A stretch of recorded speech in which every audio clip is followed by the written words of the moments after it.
So would you be willing to support me and the other speakers while we're here up on the mountain today?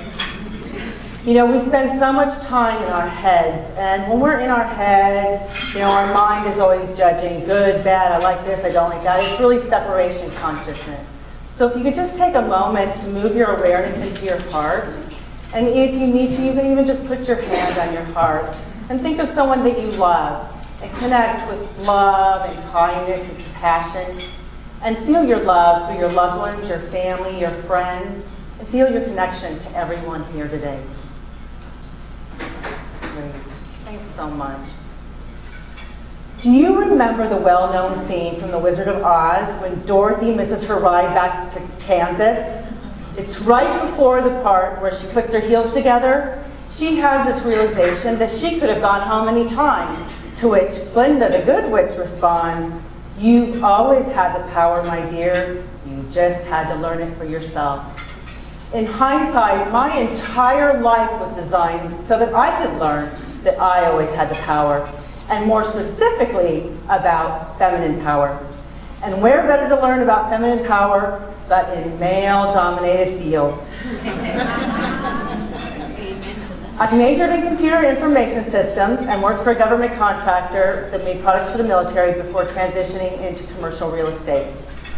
I worked hard to excel and prove myself. However, on so many occasions, I was disrespected in some way. I was treated as a secretary, or worse, a potential date. I was even lovingly called honey.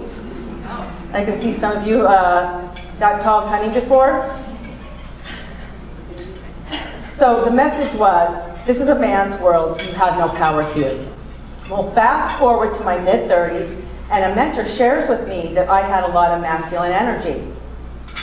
Wow, I did not see myself that way. Yes, I felt strong, but I felt very feminine.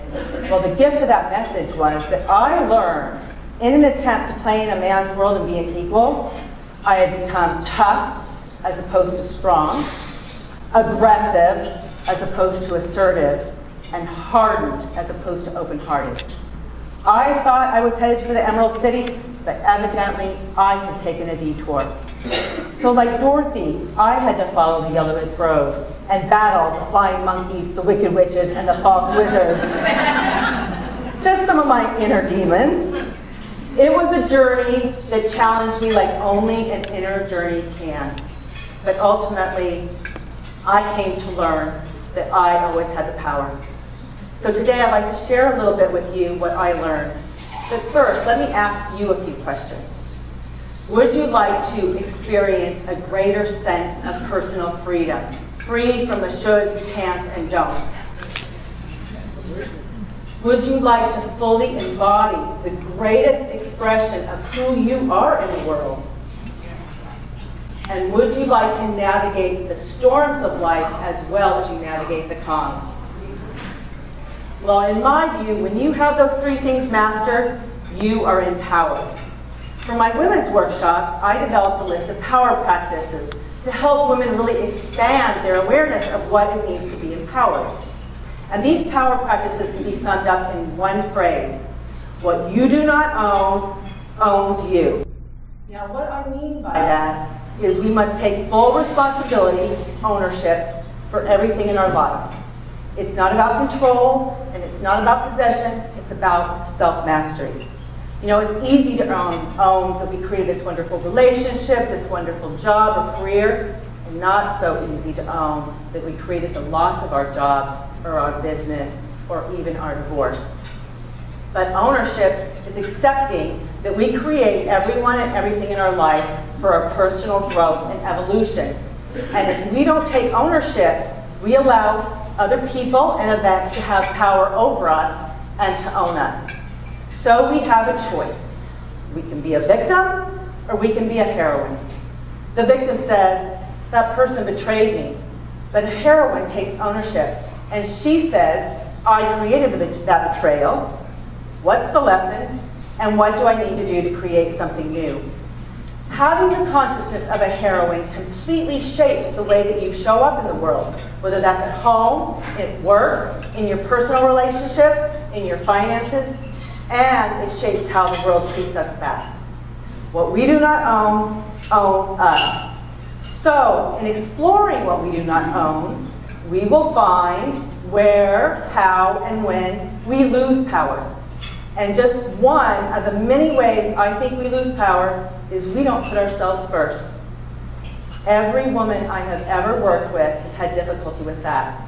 And I know I did, but it's self-care, not selfishness. And whatever you're putting in front of you is directing your life. And I have found that when women can sit in the director's chair, they gain so much in terms of well-being, success, and freedom. So what you do not own owns you. So when you find that you're losing power, take ownership, change or stop the behavior. What comes up then will show you what you need to work on. So for example, just start putting yourself first. Just do that for 24 hours and see what comes up. It would be something like guilt. Well, guilt will point you to what the issue is. And once you know the issue, you can go to work changing it. I know when it comes into my awareness that I'm losing power, I go to work unwrapping my personal history and the history of my mother and my grandmothers and all the women that have walked earth before me. Because we are all connected and affected by that collective field of consciousness. So our work is both individual and it's collective. And I think we can agree, based on women's history and the ongoing experiences of women around the world, there's a lot that's weighing very heavy in that collective. So when we do individual work, we are actually being in service to the whole collective. Now the blessing of the collective is that we can also tap into all the fabulous, fierce, and fearless females that ever lived. These women weren't fearless in that they did not have fears. They were fearless in facing their fears. They were women that were leaders, pioneers, humanitarians, trailblazers, women like Malala, Rosa Parks, Maya Angelou, Mother Teresa, just to name a few. So when we are playing small, when we are losing power, and when we have forgotten the truth of who we really are, we can connect with our indomitable spirits. Because in truth, we all are fabulous, fierce, and fearless females.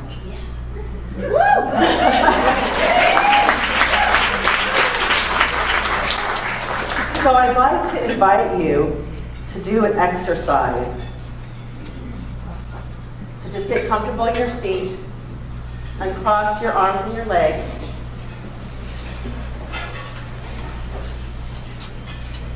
Take a deep breath in, and on the exhale, close your eyes. Now just think about an area of your life where something owns you, where you are losing power, and where perhaps you don't feel empowered.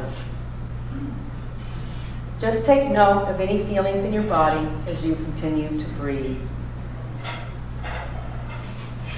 Now think of one of your heroines, a fabulous, fierce, and fearless female.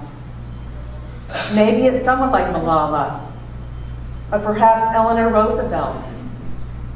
Pick someone that resonates with you. Connect with their energy and their consciousness. Imagine how it felt to be in their body, how they carried themselves, and what it felt like to have their power. Connect with their consciousness, their minds, their beliefs, their fortitude, their wisdom, and their courage. Breathe in and feel their power in every cell of your entire body, in your entire being.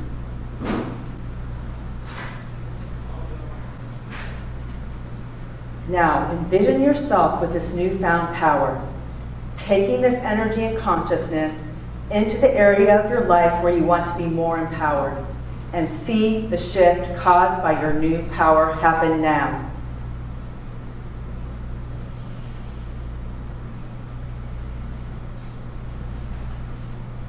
Again, connecting with the full energy and consciousness of your most powerful heroine, so you can anchor it into your being to use whenever you need it.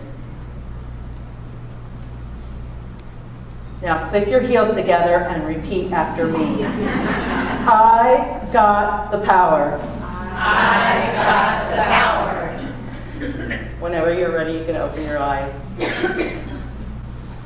My journey following the yellow brick road was long and difficult, and at times I wanted to quit. But I kept going, and ultimately, like the scarecrow, I gained wisdom. Like the lion, I developed courage. Like the Tin Man, I grew compassion. And like Dorothy, I learned I always had the power. I earned these ruby red slippers and red shoes will trump a flying monkey, a wicked witch, or a false wizard any day. I own my feminine power. And if I find I'm losing my power, I just jump back on that yellow brick road, because a true heroine's journey never ends. So as you leave here today, I invite you to commit to working on an area of your life where you're losing power. And remember, what you do not own, owns you. So own your feminine power, and if you do that, like the fabulous, fierce, and fearless females before you, you will discover you have always had the power. Thank you.